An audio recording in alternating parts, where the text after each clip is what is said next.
And welcome to the Steelers Depot live stream here on this Monday, October 17th, a Victory Monday. It's been a while since we've gotten to talk to you guys following a Pittsburgh Steelers win as they get a big one, upsetting the Tampa Bay Buccaneers 20-18 Sunday at Acrisure Stadium. Pittsburgh now 2-4 on the year, and of course, Dave Bryan and myself from Steelers Depot here to cover it, recap it, and answer as many questions as we can. So we'll start that here soon. Dave, how you doing? Thanks for being here. Happy Monday. No gloom, despair, and agony on me today. So it's actually been kind of fun to watch a win several times on tape. And got the all 22 earlier today and been digging through that. And enjoyable day after what many viewed as a very unlikely situation for the Steelers to be in to come away with a win. Definitely. And so if you guys, as always, could just let me and Dave know about the audio. If you can hear me okay, if you can hear Dave okay, and no robot sounds or any audio issues, then we can start again here till 8 p.m. to answer your questions. If you want your question to be guaranteed to be answered and done so as soon as possible, you can send Dave and I a super chat and you'll move to the front of the line. Sounds like the audio is good. Thank you, Jennifer. Thank you, C. Bizzle Nizzle. And so we will get started here with your questions, starting with Lumberzack94, who says, "Hey, Dave and Alex, if you guys had your druthers," that's a Dave phrase for you, "would you guys re-sign Cam Sutton and Terrell Edmunds this offseason? If so, what would your contracts for them look like?" I haven't thought too much about the particulars of it. I'd be open to both guys. Obviously, Edmunds was extremely cheap to re-sign after sitting in free agency for several months, basically until the draft, and Sutton's a good player with high versatility and just a smart guy overall. So there's a lot of variables involved, of course, and Edmund's ceiling is not terribly high, but he complements Minka well. So short answer, yeah, I'd be open to both guys. I would be open to re-signing both guys, but obviously depending on the price on both, I would think probably the likelihood, because as you mentioned, I mean, everybody knows that, I think at this point what Edmunds' ceiling is at this point. What's he worth? Probably around $3 million. Probably because of yearly cap inflation and that kind of stuff. I don't think I'd pay more than $3 million for him. But if you could get him back on $3 million or less, I think. And then he would probably obviously know that if the situation presented itself, they would probably address the position in the draft, but it gives you a fallback option there. And I'm willing to bet that unless he makes a lot more elsewhere, he's probably not looking to get out of town. He's already experienced, free agency once, and it didn't go spectacular for him. Sutton's going to be a different story, though, and it's going to be interesting to see when he returns from this injury how he plays, because I think he's got some obviously greater market value to him than a guy like Edmunds does. Mm-hmm. And look, I mean, free agent cornerbacks, when they hit the market, if they have any worth to them, they usually get overvalued some. So that might be the tougher re-signing of the two. No doubt Sutton's going to cost multiple times more than what Terrell Edmunds is going to cost. Edmunds $3 million, Sutton, I'm not sure what the number is, but significantly higher than $3 million. So we'll have to see on that, but certainly would be open to both guys, Sutton especially. Mutated Genome, hi Alex and Dave. If Trubisky starts and plays well against the Finns, does Pickett get a starting job back? Also, will the Steelers sign Ogunjobi to a long-term deal this offseason?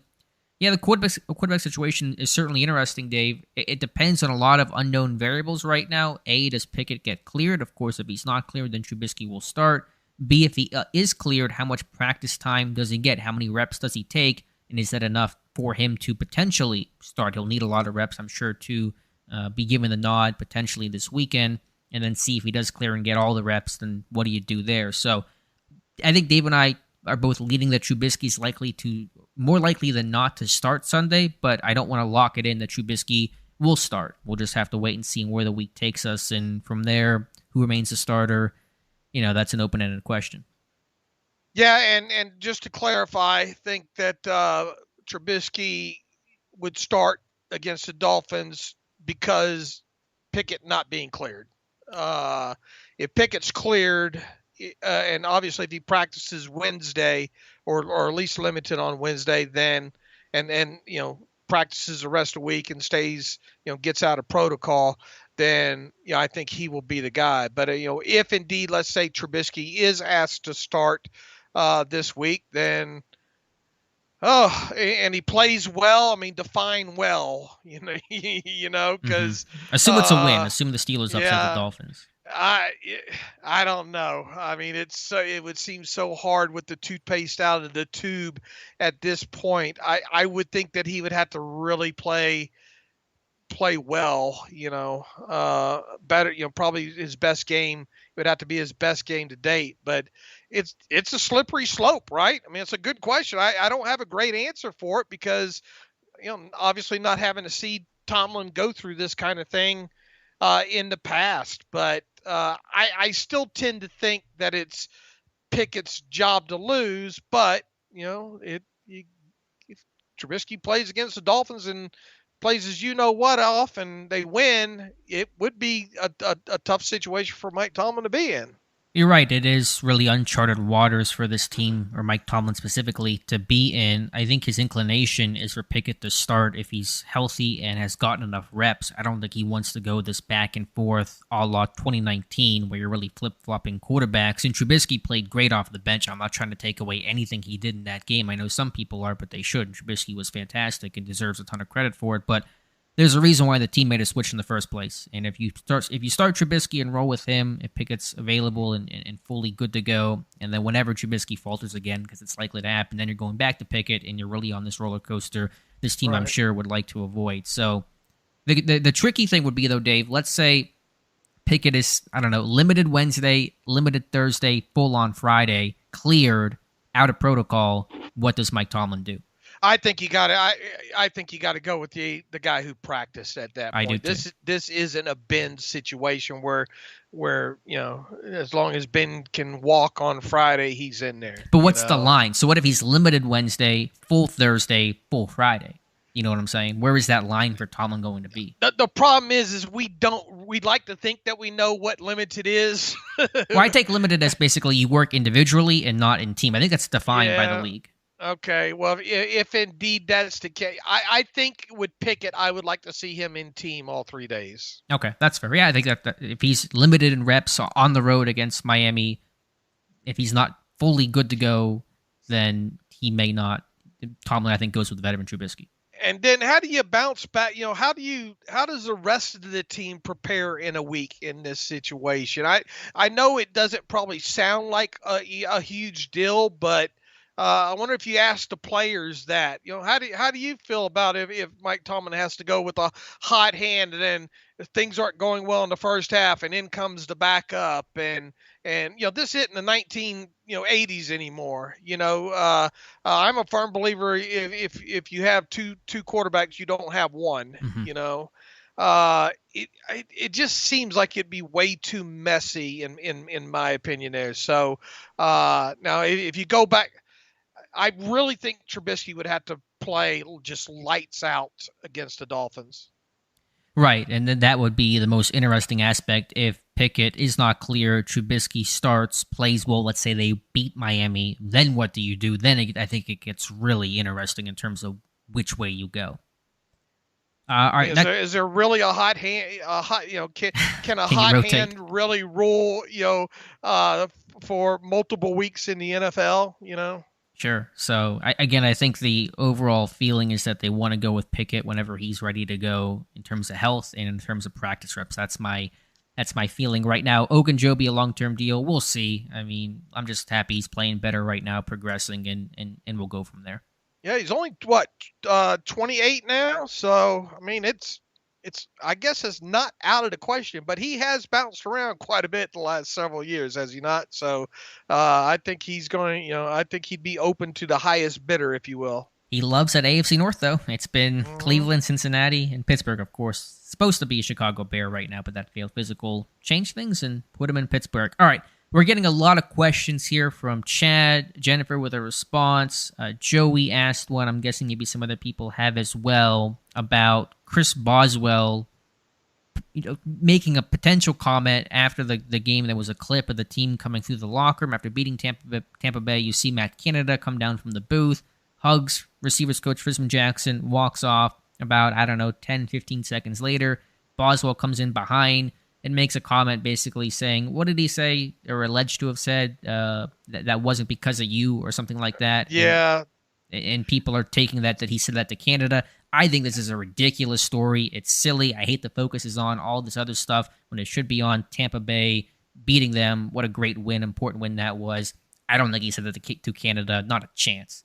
And I tweeted it out, just wondering, asking the question, what did he say and who did he say it to? But it's too much gray area there. I mean, I don't think it's gray area. Why would he say that? He's not even close to Canada. I mean, he is. Why would he say that after a win? You're celebrating the win. The kicker saying that to the OC. I'm not questioning what he said. I'm saying who he said it about. Right.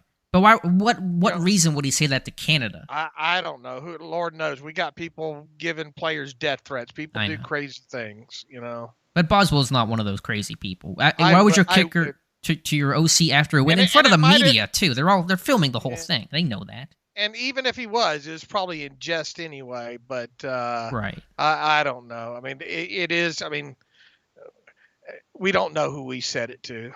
Yeah, I think there's a million other possibilities. The last one I would assume is that he said that seriously to Matt Canada, but that's the topic of conversation right now. Matt Nerdy, yes, the expectation is that Tua will play. That's not made official, but that was the report 2 days ago. We wrote about that for Steelers Depot, and I believe Mike McDaniel said today, again, that is the plan. They're going to still base on reps and how he goes through practice this week. So not official, but the expectation is that Tua will play on Sunday night.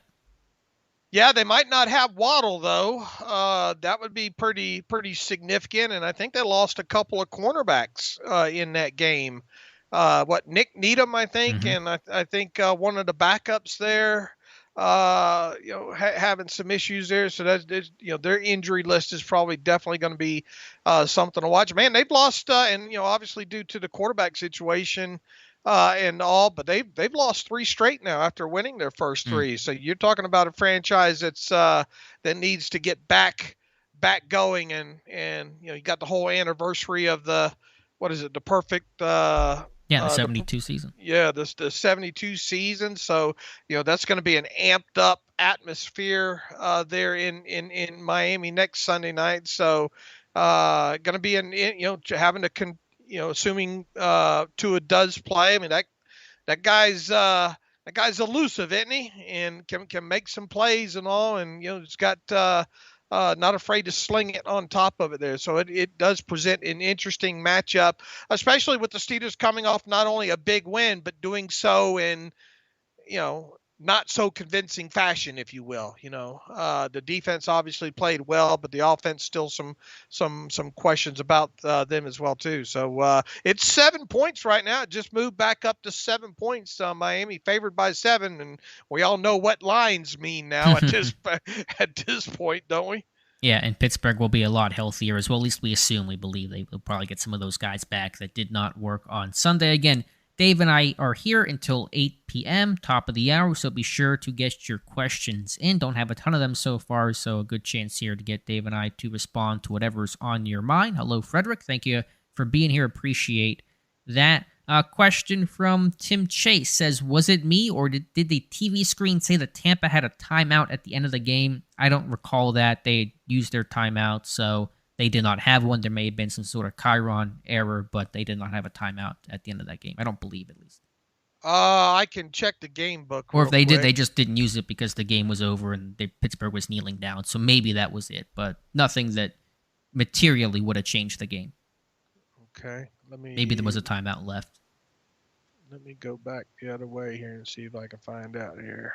But as you do that, just to make the point, again, to talk about the defense, fantastic, but Pittsburgh's offense finishing out that game, having the ball for the last 4:38. They had not finished a game all year long, and to do that was a really fantastic sign. All right, looks like they used timeout number 2, 2nd and 7 on the Pittsburgh 40 with 2:20 left. And then Let's see. The third down play was the one after that timeout is when Trubisky converted to Claypool, the big play over there on the sideline for 26 yards. At 2:07, Trubisky had that run over to the right end for 9 yards. That brought the 2-minute warning. And then the first play after the 2-minute warning is when Trubisky converted up the middle on a 2nd and 1. So it was kind of academic, I guess, at that point.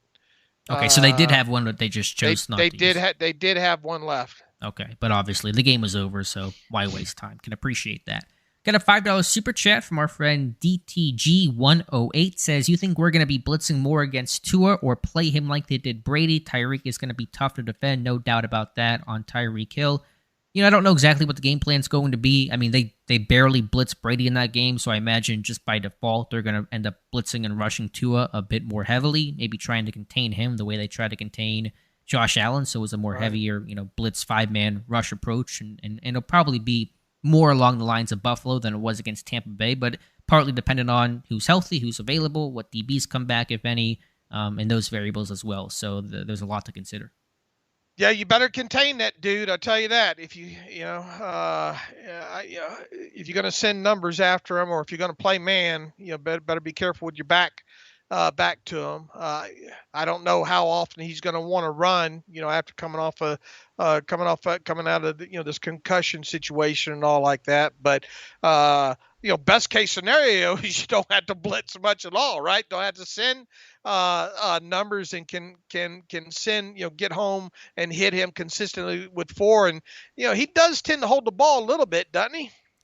I'd have to check his snap to throw time numbers, but that sounds about right. I don't think he's a quick release guy the way that Brady is, which is another reason why they didn't blitz, because your blitz is not going to get home when he's getting the ball out in 2.4 seconds. So, I mean, I think you'll see an increase in blitzing. To what degree, we'll have to wait and see, and I'll have to watch more Dolphins tape as well.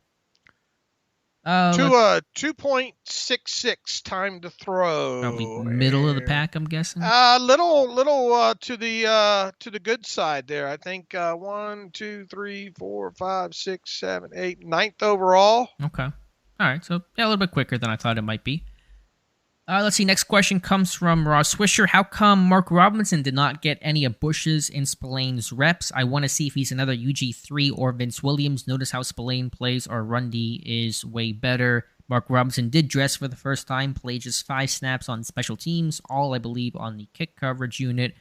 Going back to the tape, Dave, what was your evaluation of Devin Bush, Spillane? I know off the top, we talked on Monday, felt like it was better. Bush obviously making the great 2-point play breakup. What are your thoughts on Robinson and Devin Bush? Well, obviously the reason something would have had to happen injury-wise. The only reason Robinson dressed for that game was flat out the inactive list had so many, was full basically, and it came down to, because you weren't going to dress Rudolph. You already had 5 other players ruled out with injury, so that left one other inactive spot for you to choose from between guys like an extra lineman in Kendrick Green, Robinson. I suppose one of the either Olszewski could have been down, but they ended up dressing him. The obvious situation, and I wrote this up on Saturday, and my prediction was that it was going to be Kendrick Green as the extra odd man out, and it was. And additionally, with you having the backup cornerbacks having to play and some of their roles on special teams, you're probably going to need Robinson to take some of that special team snaps that some of those cornerbacks probably would have had in those situations. So that's why he dressed. Why he dressed was due to injury, and the only way he was going to get on the field defensively was probably due to 1 or 2 injuries in there on top of it. Now, as far as Bush and Miles Jack, I mean, that he made a few key plays in that game for sure. And I thought of the two, I thought Miles Jack was the better player overall. Man, that tip that he had in the red zone of getting air. I mean, if he doesn't get to that, that's probably a touchdown in that situation there.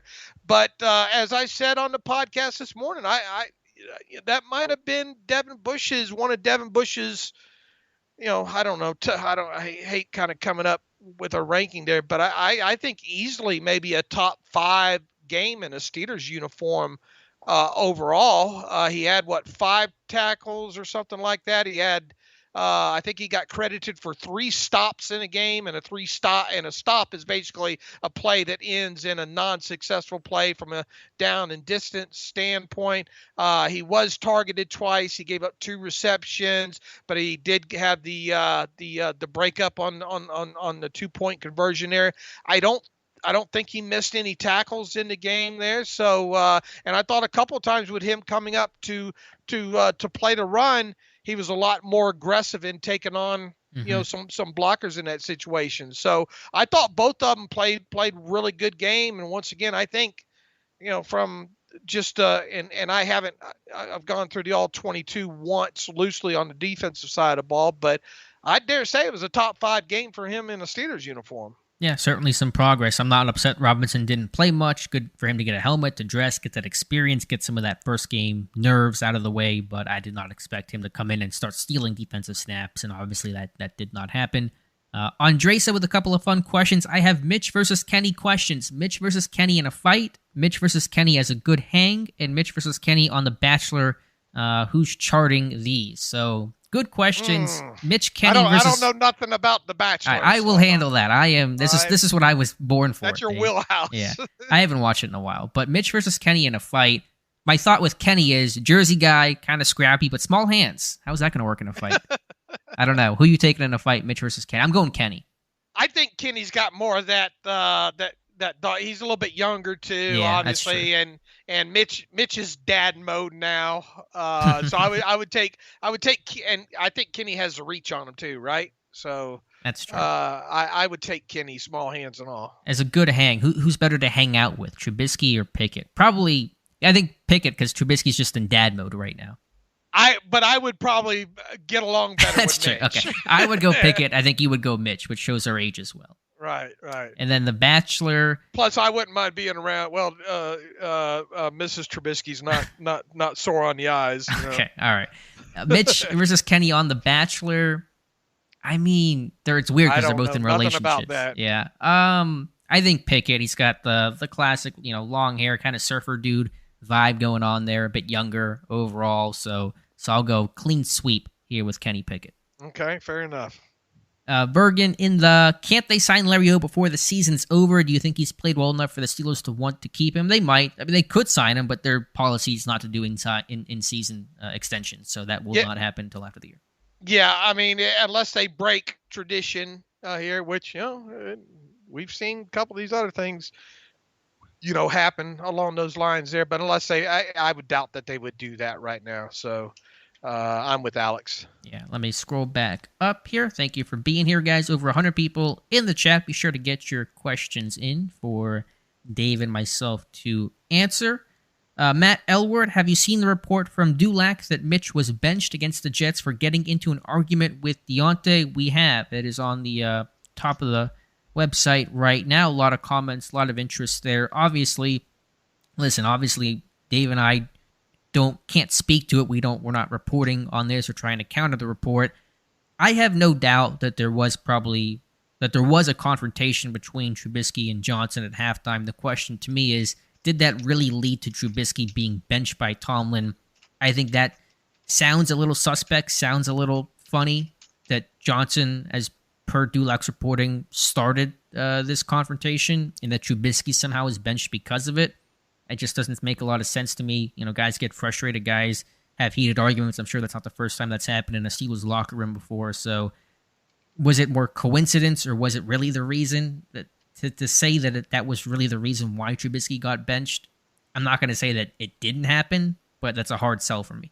It is, and we talked briefly about this before we got on this live stream and all. But I mean, it to me it feels more. I mean, this Mitch Trubisky's your captain, and okay, I accept the fact that maybe something happened in there with the two, and maybe some sort of confrontation in there. But unless Mitch just went off the rails and said something that he shouldn't have said, or I find it hard to imagine that he was benched just because that, and for something along those lines there.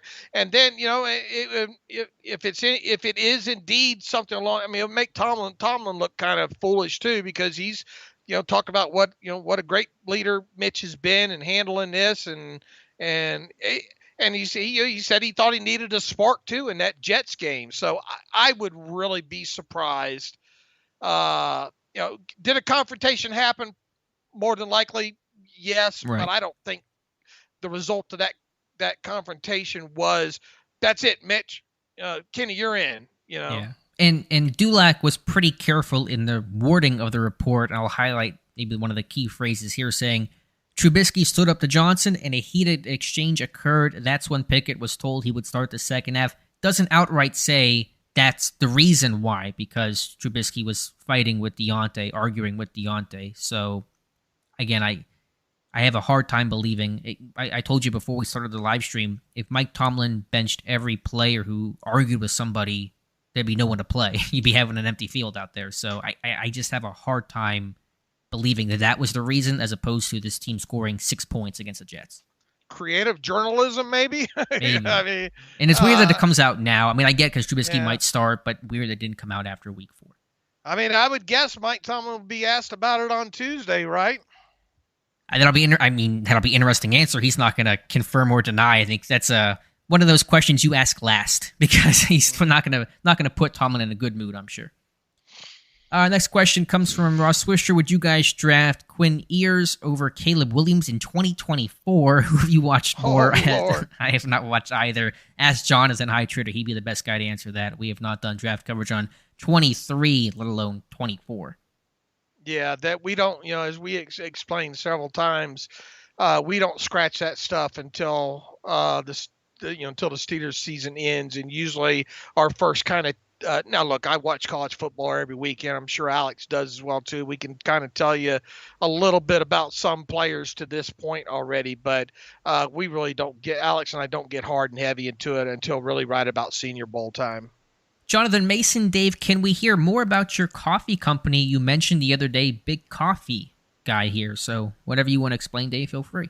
Yeah, I mean, nothing to, people are familiar with. And I got my start years ago with a company in Mobile, Alabama, doing route stuff, and then going up to taking over as a district, manager and all like that. And, doing a lot of sales and stuff like that, but, just your typical kind of coffee company. And then after 2 years running a district up in Savannah area, then, went back home and started one for myself, and, had that for about 9 years, and then sold it outright, from there. So it was my passion. I mean, I drink a lot of coffee too. I can tell you a lot about coffee to this day, but it's just something that was part of my life that I did.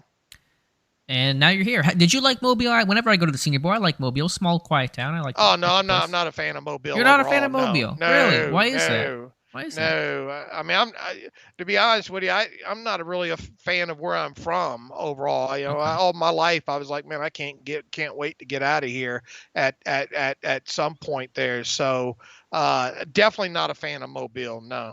Oh, I mean, well. Granted, I spent a lot of time in Mobile over the years and all like that, but just overall not a fan. All right, fair enough. Tim Chase, $5 super chat. Thank you, Tim.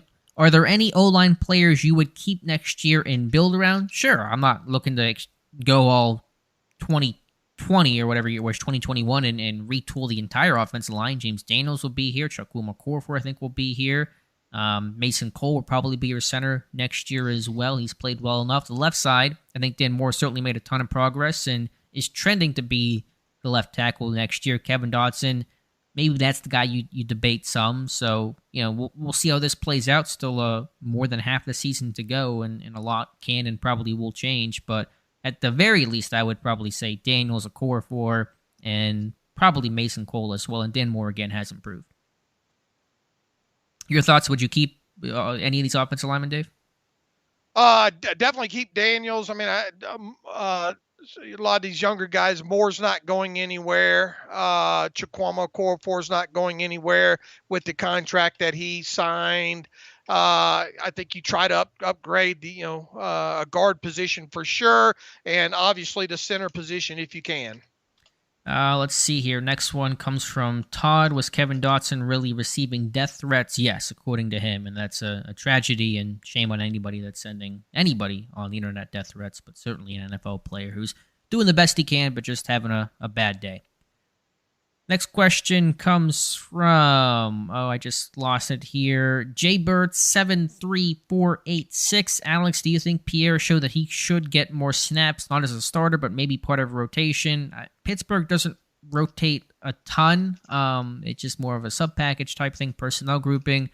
I don't know what kind of role he may have when this group gets healthy, but certainly you have some more confidence in the team's depth and what they have behind some of the top guys overall. So good to see from Pierre. Does that lead to a bigger role going forward? It's hard to say, but definitely no team has ever said they have too much cornerback depth. And so happy to see that from James Pierre and Josh Jackson as well. Mm-hmm. Let's see. You never know when you might need them again, that's right. For sure. Odds are they will. Grant Humphrey, who's a big fan of my Out of the Park series, so thank you, Grant, for watching those. If you had how's that been going? The Pirates had a winning season in 2026, so we went 82-80. So we're making progress. I hate to say it. Maybe you missed your calling here. Maybe I did. Watch out, Ben Charrington. If you had the cap space to sign Orlando Brown Jr. or Javon Hargrave this offseason, which one are you signing? So if you had your choice between just one of the two, Dave, Orlando Brown Jr. or Javon Hargrave, who are you taking? Ooh, that's a tough one, but Javon's the better. I think Javon has the better character of the two, and obviously has been with. Boy, he was a monster last night in that game, man. I mean, that guy can still play, and but franchise tackles don't grow on trees like that, right? I think I would go with the devil that I know more, though, to be quite honest with you, and I think I might choose Hargrave and take my chances on a tackle in the draft. Yeah, that's a really tough one. Maybe it depends on where you're picking. If you have a top pick and can get one of those blue chip tackles that go, top 10 overall, I'll lean Orlando Brown for the positional value, left tackle versus defensive tackle. It's just, to me, I think Hargrave's a great player. I would not be mad if he was back in Pittsburgh, but just the value of a strong left tackle over a rotational D tackle, I got to go Brown Jr. on this one. Okay. Have you watched any of him this year? I've just seen bits and pieces. Yeah, just in passing. I mean, obviously he would have to play left tackle because he got out of Baltimore because they wouldn't put him at left tackle. They had Ronnie Stanley there, so you'd have to make him left tackle and pay him like a left tackle. But I think that's well worth it. Let's see. Bob Builder says TJ might be able to lead the league in sacks this year. Again, if he comes back 100% after the bye. As you pointed out, Alex Highsmith has the sack lead again, right? 6.5. TJ could get back into second place in his first game back right now. Obviously heading in, I don't know who's going tonight. That isn't the Chargers Bosa sidelined right now? Yes, he's out for a while. All right, so I don't think anybody in this game. Maybe Chubb could maybe threaten it tonight, but I mean, long story short, there's a good chance that Highsmith might exit Monday night with the sack lead again there at 6.5, and TJ's only 5.5 behind, and he's missed what 5 games, right? Mm-hmm. Yep. Right. So. I mean, I don't know how far behind, obviously, he's going to be by the time he gets back and all. But, I mean, we've seen that guy get 3-4 sacks in a game. So, unless anybody starts running away with – I saw where Myles Garrett had 2 yesterday, though. But, I mean, it's still behind Alex Highsmith, obviously, though. But, I mean, if he can get back right after the bye and be the old TJ and stay healthy, he might – he's not obviously. I don't think he's going to get 20 or whatever that he got last year, but he could probably make a run at this thing. Yeah, not going to count out one TJ Watt. Alex Highsmith, by the way, more sacks this year than he had all last year. So he wanted 10.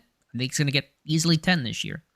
Boy, he had a good stutter, chop, rip, and strip yesterday. Yeah, that was a great clip by you, and then a forced fumble, and just been a playmaker consistently this year, and really been that only consistent source of pass rush. Let's see. Next question comes from Brian, who says, just got online. Thank you for being here, Brian. Did everybody see how great the defense was with Edmonds back on the field? Yeah, Edmonds was excellent yesterday. And as Mike Tomlin talked about after the game, being that hub of communication, being a leader, playing with so many new guys, young guys, Elijah Riley, Josh Jackson, Quincy Wilson, James Pierre, Trey Norwood. Having Edmonds back there was really important. They didn't blow coverages. They tackled well. They communicated well. And they had to do all those things to get a win, and they did. Yeah, you want to talk about another three what they classify as stops in that game yesterday? 5-6 tackles in that game. He popped off the film quite a few times. Obviously, not so much in coverage. Was he even? I don't think he's even targeted in coverage, was he? I don't believe I have him down for a target. No. Okay, but definitely a good game for him on after missing one game with a concussion there. So I thought he played well. John Pennington and the username Identity Theft. It's not a joke, Jim. Good office joke there. Saying hello to us. Thank you guys for being here. We'll now go to Jennifer, who says, "Do you think it'll be a revenge game for Flores, or is he just done with all the discussions and is over it?" I think certainly there'll be something deep inside of him that wants this win more than a typical win. But end of the day, the players have to play. He can want this to be the most revengeful game of all time. The players have to go out there and play, and so that's really all that matters. But there'll be a little extra incentive, a little extra fist pump if you can beat Miami. Oh yeah, absolutely. John Pennington, Dave and Alex, do you guys, let me scroll back up, just got a super chat we'll get to next, but John says, Dave and Alex, do you guys think Dotson is playing hurt or don't understand who he's supposed to block on some plays? I have you gone back and looked at the holding calls at all, Dave? Not the holding calls, no. Okay, I haven't gone back myself either. I started with the Steelers defense, but probably just poor technique. I don't think there's no evidence he's playing hurt right now. I'm not aware of anything. You never know what a guy's going through, but nothing on the injury report, nothing that seems to indicate that. I think it just above the neck, technical stuff. Just trying to find that consistency has been the issues he's had 3 years in. Got a great $20 super chat here from Chupa Thingy 6173. Good to hear from you again. The super chat starts interestingly. Oh God, I drank a lot on Sunday. I passed out and dreamed that we shut down Brady without half our starting defense and our quarterback going out in the third. Wait, am I dead? Much love, gentlemen. Will Matt open up the offense with 10? Yeah, I mean, it felt like... Did you, at any point, if I told you before the game what would have transpired Sunday at 1 o'clock, would you believe that would have been the outcome? Especially not if you would have thrown me, several of those stats like total rushing yards and... explosive plays and those kind of things, and not getting a takeaway. Because if you would have told me that they beat Brady without a takeaway alone, I would have called BS on you there. And what did I say? My research showed last night that was the 28th. I think that was the 28th game of Tom Brady's long career that he lost when he did not throw an interception. So you might think, man, 28, that's, that, what kind of stat is that? But what did we say the wins were with that? It was at least 150 something and 28. The number is 153. So 153 and 28 when he does not throw an interception in the game. So that alone makes you think that, man, how the heck do you beat him without taking the ball away from him? Yeah, just an incredible job. Still trying to wrap my head around how they pulled that off, how they contained Brady for 60 minutes with backup DBs, just being thrown out there and just seeing what would happen. But great game plan, great execution overall by the players. Will the offense open up with Trubisky again? There's no guarantee Trubisky starts. Will it open up? I mean... It's going to be pretty similar. I don't think it's going to be drastically different than what it was with Trubisky before or what it has been with Kenny Pickett. No, I don't think you're going to see much change now. $5 super chat from Tim Chase. Your opinion of Kenny's play in game before the injury. I thought he did well being a rookie. I'm still working my way through the tape. You've probably watched more offensively than I have, Dave. I didn't think it was that great. I thought he was missing some reads, making some poor decisions. I mean, it wasn't awful. It's a tough defense to go against. The run game was non-existent, but I didn't think he was even as good as what he showed against Buffalo. I wasn't sitting there shaking my head at halftime thinking, "Oh man, maybe they should have a quarterback switch here," But in the same breath, even on the TV tape, at halftime, you kind of felt that maybe there was that you couldn't wait to get to the all 22 to see if he did miss something, And look, there was a couple, I put on Twitter earlier today. There was a deep shot that I think that had a clean pocket in on on a double move by Chase Claypool on the right side that I think you got to try to pop that one, right? What'd you? And I tried to show both views of it to try to be a real objective and add context to it, but it sure feels like he should have let that thing fly. Yeah, that's the intent of the play. That sluggo or double move, whatever you want to call it. I haven't gone back and really dialed in on Pickett's progression, but that's generally one of the top reads of the play if you're going to run that route. So I think that's a fair critique. I mean, it wasn't god awful. I mean, it was really nondescript overall. There was some, but I mean, people. You post anything negative connotation on Twitter or write something anywhere remotely related to Kenny Pickett missing something, then people throw their hands up saying, "Why are you hating on him?" No, it's just it was his second start, and we've said several times there's going to be growing pains with this kid right throughout this thing. So people need to stop getting their feelings hurt when you say, "Oh, he had a good game," or he had a so-so game, or what, he left a lot to be desired there, especially when it comes to us and our guys and all like that. We try to break it down and show people maybe what happened or what didn't happen or what maybe could have happened and all like that. So no, it wasn't a fantastic game by him, but could they have won the game with him still at quarterback? We'll never know. Right. Yeah. We'll never know. But again, with Pickett, our job is to analyze. We're not going to conclude necessarily, but our job is going to be to analyze his play and critique it when it needs to be critiqued and praise it when it needs to be praised.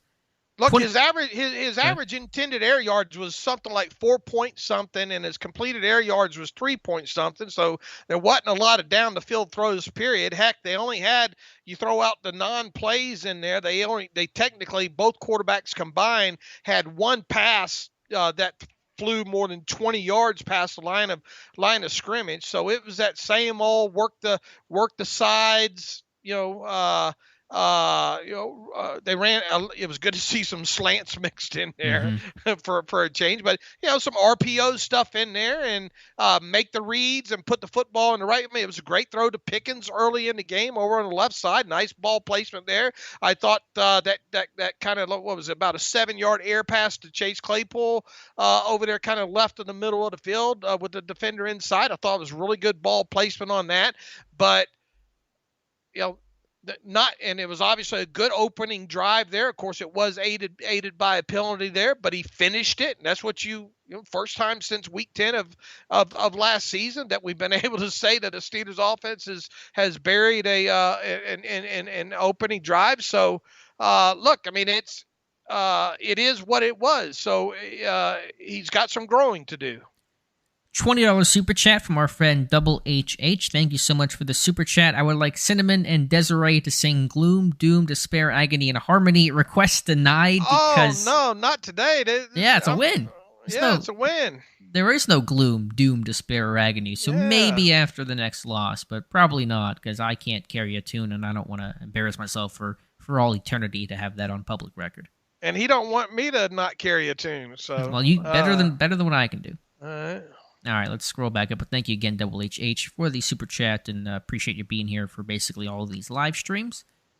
Let's scroll back up and find our next couple of questions. About 15 minutes left here.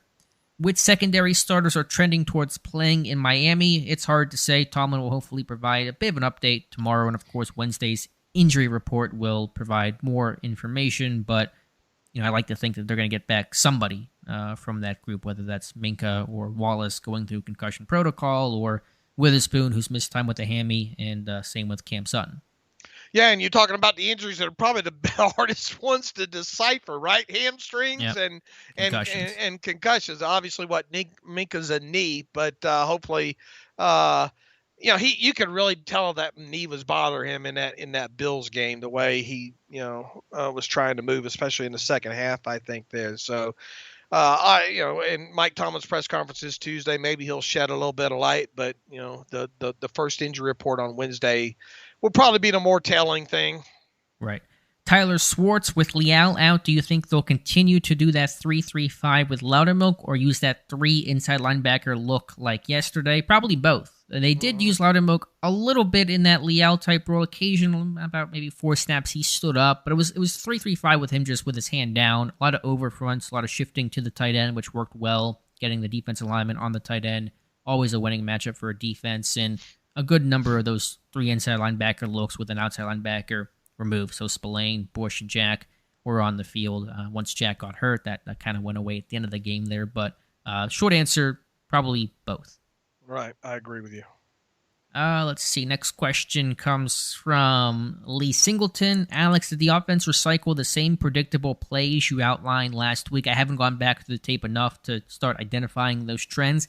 I did see on the speed out they ran, or the sprint out, I should say, they ran with Kenny Pickett that he scrambled for. The route combination was a bit dressed up, Dave. They ran kind of a switch route where they had number 2 kind of go, not running the out route, but running kind of, I forget how to describe it the best way, but it was a little bit differently dressed up. It was run poorly. They did bunched up, and it was kind of a mess, but there was a little bit something different on that Matt Canada patented sprint out.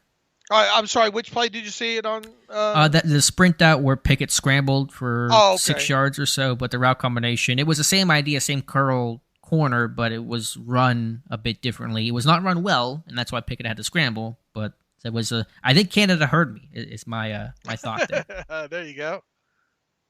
Would I trade Deontay for a second rounder from the Giants, Packers, or Bears? Being realistic, he's on Hopkins, first round worthy. No, I'm holding on to Deontay. I think Deontay's got a lot of talent. I think he's been frustrating. I think he gets in these slumps sometimes, but I'm not trading Deontay Johnson. No. I mean, you'd have to really make it worth my while to do it. I mean, you don't invest money in a player like that and then turn around and trade him. No. $10 super chat from Chupa Thingy. Thank you again. Also, my research is not flawed, which it could be. There's only 2 rookie quarterbacks Tom has lost against, Ben and Kenny Pickett. There's more than just those 2, correct? Oh yeah, there's more. Let's see here. You had the list. Yeah. Ben, hold on here. I'll pull it up for you. There were 5 or 6. There's only 2. Oh boy, people really got mad too. Really? I mean, about Pickett getting the win. Oh, I can see that. We don't make the rules about that, people. I mean, it's you start a game. I don't know specifically how many attempts or whatnot you have to have maybe to qualify. Maybe that's something to look into. But here's the list, like it or not. Ben Roethlisberger, Mark Sanchez, and here's the years. Ben Roethlisberger, 2004. Mark Sanchez, 2009. Colt McCoy, 2010. Russell Wilson, 2012. Geno Smith, 2013. And like it or not, Kenny Pickett, 2022. I can only imagine what your mentions were like. Pickett didn't win that game. Trubisky did. Yell. And you about hit it right there. Yep. But, and you about said them all. Jonathan Mason, do y'all think Bush keeps going with his upward trajectory this season, or do you think he will always kind of be just average? I was pumped to see him get the big pass breakup. Hope it gives him confidence. I mean, I think his play has been overall a bit better than last year, but I think he's going to be just who he is, and that's not going to change dramatically. He's not going to turn into the top 10 pick that Pittsburgh hoped he would be, and I think odds are he's probably still playing somewhere else in 2023. Next question comes from... let's see. I just saw the comment here from Brian about the report there from Dulac. Evans says, Alex, do you worry that Pickett is super efficient but unable to make the big splash play? I think it was his second start, and I'm not going to make too many conclusions about that like I mentioned earlier. I think he's pushed the ball vertically a bit, did so in that Jets game, so I'm going to just watch and learn and analyze and go from there, Evan. That's exactly right.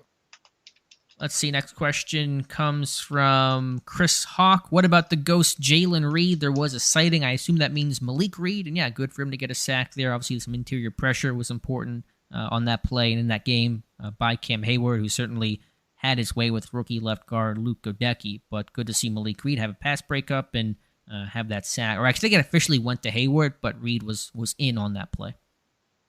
Yeah, he did show up a little bit more, at least on the first time through. Brian, Alex, how pleased are you with Tomlin, Flores, and Austin and their defensive templates showing Brady is old, slow, and done, all in caps, the final 3 words and the ampersand there. Yeah, I think those guys have had to work incredibly hard to try to come up with a winning game plan every single week. Some stuff has worked, some stuff has not, but they've been really creative, and you can see and feel every single week they're trying to do something different, something new. And I think you can kind of feel them turning the screws. And it was good for them to get a win, to have a really good game plan, to overcome all the injuries, to overcome playing Tom Brady, and really minimize that Buccaneers offense. So I think they've done a good job overall. And mixing stuff up on defense, yeah. Yeah, and just different game plans and dealing with all the adversity of losing TJ Watt and trying to compensate. That's not easy to do. And again, they've had issues. They've had subbing problems when you're playing basically your entire defense at times in this game. But overall, I'm happy with the job they're doing. Sean, do I think they'll take the handcuffs off of Trubisky? No, I think we talked about that earlier. It'll be, I think, pretty similar should Trubisky start this weekend. Uncleb94, knowing what you know about Canada, why do you, in your own opinion, think the Steelers hired him in the first place? I'm assuming he has no more years on his contract and his will not be renewed.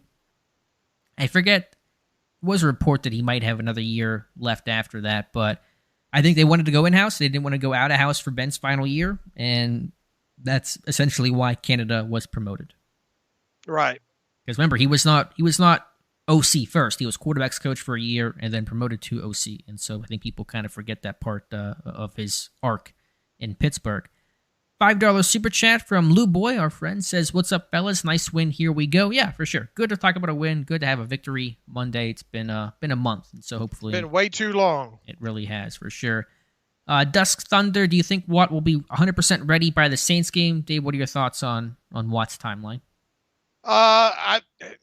I think what's out there right now, and kind of the expectations after the bye week there would be my best guess at this point. I mean, here we are going into week 7. Obviously, not going to play. I mean, I think the thing is, can you maybe get him at least the 21-day window open the week before the bye? You know, yeah.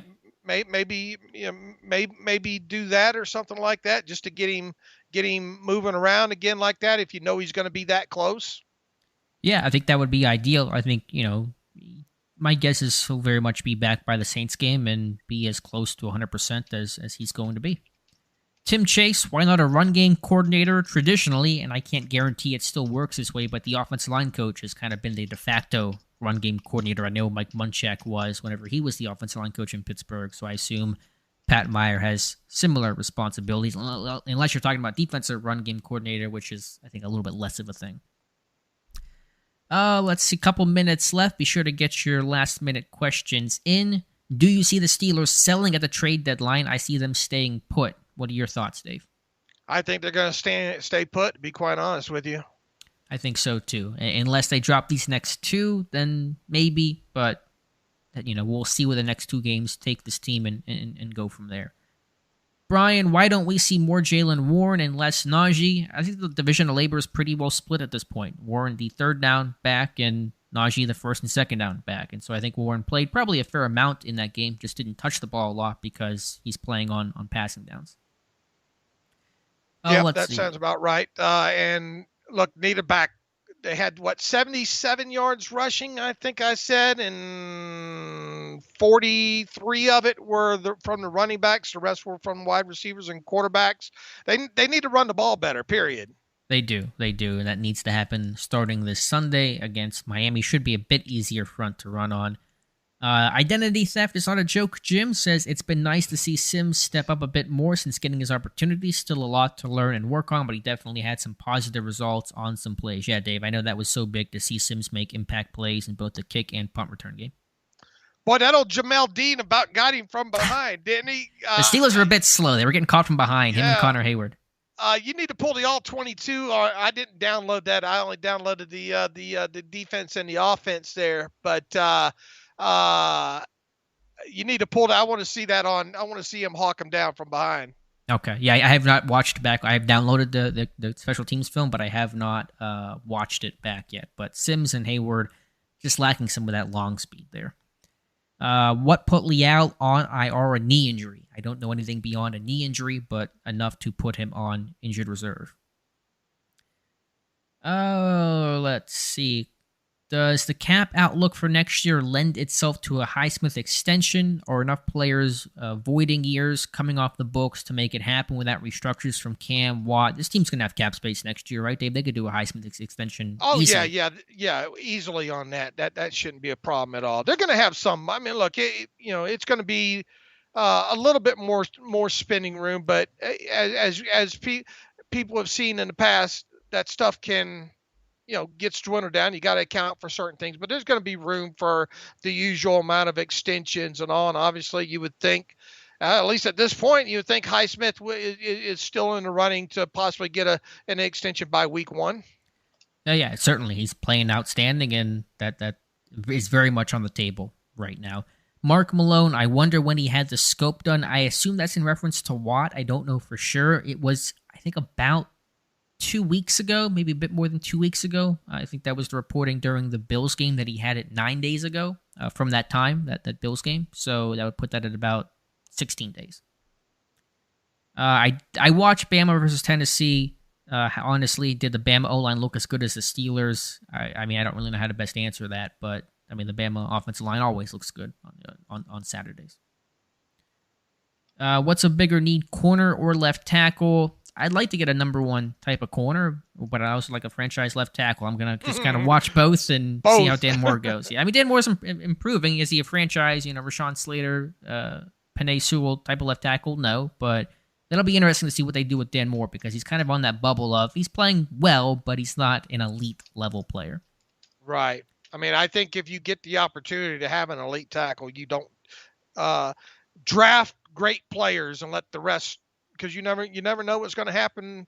If you go in, you say, man, and you draft for need and this, that, and the other, you can get yourself in trouble and reach or something like that at a certain position there. So, if it's a one that fits what you need, you can never have too many great players, regardless of the position. Time for just a couple more questions. Jabari Wilson, hey guys, with the win yesterday, do you feel better or the same about the Steelers team? Tom Brady missing time. Do you agree with the point about Brady struggling? I think was Jabari's point earlier. I mean, of course you feel better when you have that sort of upset big-time win, but you need to win one of these next 2 at the least, because if you drop these next 2, you're 2-6, and we're back singing those gloom, doom, and agony type songs. So get to 3 and 5 by the bye, then I'll feel a bit better. Look, I had that kind of fantasy terrible take the other day, and I'd already kind of counted on them losing to the Buccaneers there, but and my fantasy scenario was based on them winning one of their next 3 games, and obviously and that included the Buccaneers game, which I already had them losing and all. And then you look at the second half of the schedule. I'm not trying to get anybody's hopes up or think it's going to go one way or the other. This team is a team by team or a game by game basis right now, and it's not like things are fixed on both sides of the football at this point right now. So, but let's say you can win one of these next 2 games, get to your bye week, you get Watt back, you get DeMonte Casey back, you get you obviously get your secondary back healthy and all. I mean, you're not talking about world beaters in the second half of this schedule. I mean, you got one more game against Cincinnati. You still got 4 total, right? Or no, you got Baltimore twice, Cincinnati once, and Cleveland once. And then, man, you look at those other teams that the Steelers play. The Panthers are in there, the Saints are in there, the Falcons are in there, the Colts are in there. Who else, Alex? The Raiders are in there. Mm-hmm. I mean, you're not talking about murderer's row here. Right. It's certainly not, at least from where we sit right now, it doesn't look as tough as, And we highlighted it before the even season started that the first 6 games for the Steelers were probably going to be their toughest of the season here. Mm-hmm. So, I mean, if you can get healthy, you start playing better ball, run the football, get who knows? But it would make a huge difference if you could win one more of these next 2 games. Put you in a lot better spot, obviously. I think that the path through this has got to go through the AFC North, though. Sure. So I hear that. It'll be tough, I think, if you don't win the AFC North to get a wild card. Good news, nobody is above 500 in the North. Right. 3-3 and 2-4 are the records that represent the North right now, with 4 AFC North games for Pittsburgh to play. $5 super chat from Tim M says, what does the coaching staff look like next year? It's really hard to say. Canada, as of right now, probably won't be back. Sullivan could become the OC. We'll have to see what happens with Brian Flores and others. It's hard to project out, but certainly you could be looking at a new offensive coordinator next year. Mm-hmm. I would bet money on it from where we sit right now. Yeah. And at some point, Danny Smith will have to retire, and that'll be a sad day, but he's getting older. This is from Ross Swisher. Did Dave like Bailey Zappi in the draft, and what round? Were you zipping for Zappi? No, I wasn't, to be quite honest with you. And I worried about his arm strength for one thing. Right. And I worried about him kind of being a little bit undersized. I mean, you saw him at the Senior Bowl, right? I mean, he didn't stick out at all. And then I've seen obviously some of his games on. I didn't study him a ton during the draft build-up because we were busy, studying the top. What was it, 5 of them or whatnot there.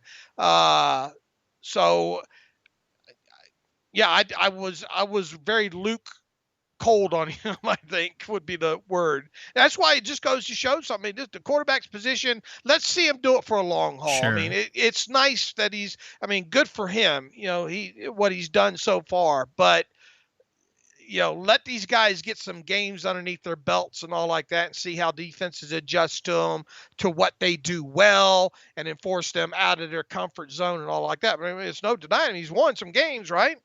Yeah, have to give him a ton of credit. It's receivers have to get open and quarterbacks have to be smart. If you don't have those things, it's hard to win. I mean, yeah, I was not a big Zappi fan when I saw him at the Senior Bowl. When I first saw him, I thought he was one of the media guys because he looks that small. He looks like a lacrosse player, not an NFL quarterback, but he's winning. He's doing a good job, and kudos to him. So we'll see where the rest of his career, or at least the rest of his season, goes.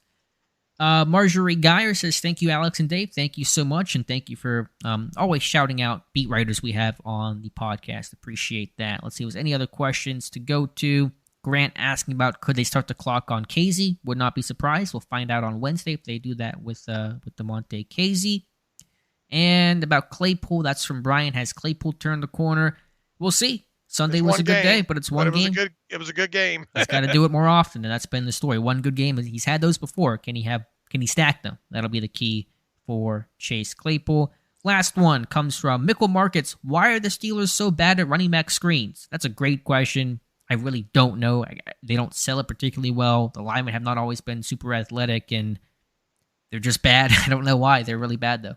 And not only that, they can't get away from these ineligible penalties, and They can't even get on the same page. You saw yesterday, Daniels goes out. I don't know if he missed an audible there or what the situation was there, but they have been bad at that.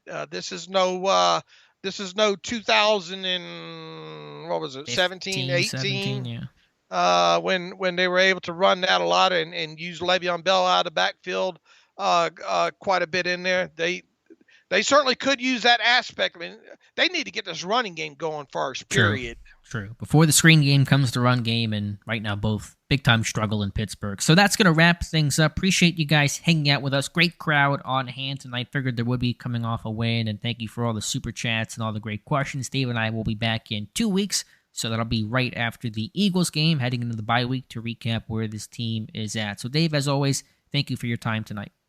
Thank you for putting this on. You do a great job with it. Thank you, everybody, for coming, and peace and love. All right, guys, you can watch an archive version of this on Steelers Depot in a little bit. Again, thank you guys for watching, and we'll talk to you soon.